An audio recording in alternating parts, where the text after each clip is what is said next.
গাজীপুর জেলার কালিয়াকৈর উপজেলার ফুলবাড়িয়া ইউনিয়নের রামচন্দ্রপুর গ্রামে পাকা রাস্তার দাবি নিয়ে মানববন্ধন করেছে রামচন্দ্রপুর উচ্চ বিদ্যালয় এবং রামচন্দ্রপুর সরকারি প্রাথমিক বিদ্যালয়ের প্রধান শিক্ষক, সহকারী শিক্ষক, শিক্ষার্থী ও স্থানীয় জনগণ।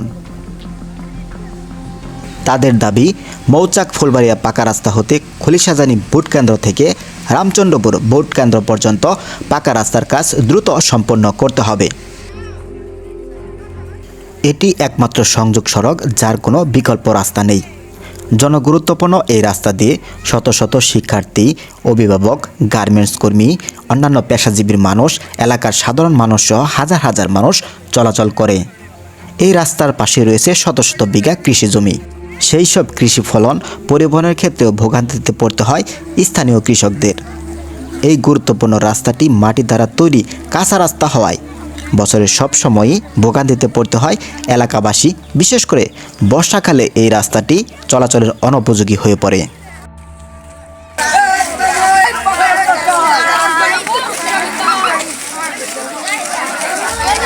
বর্তমানে রাস্তাটি পাকা হওয়ার জন্য খনন কাজ শুরু হয়ে থাকলেও কয়েক মাস যাবৎ এই কাজ বন্ধ হয়ে আছে।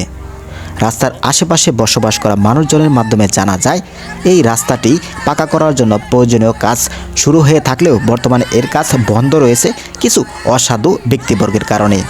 তাদের দাবি, ব্যক্তিগত স্বার্থ এড়িয়ে জনগণের স্বার্থে এই জনগুরুত্বপূর্ণ রাস্তাটি যাতে দ্রুত পাকাকরণ কাজ সম্পূর্ণ হয়।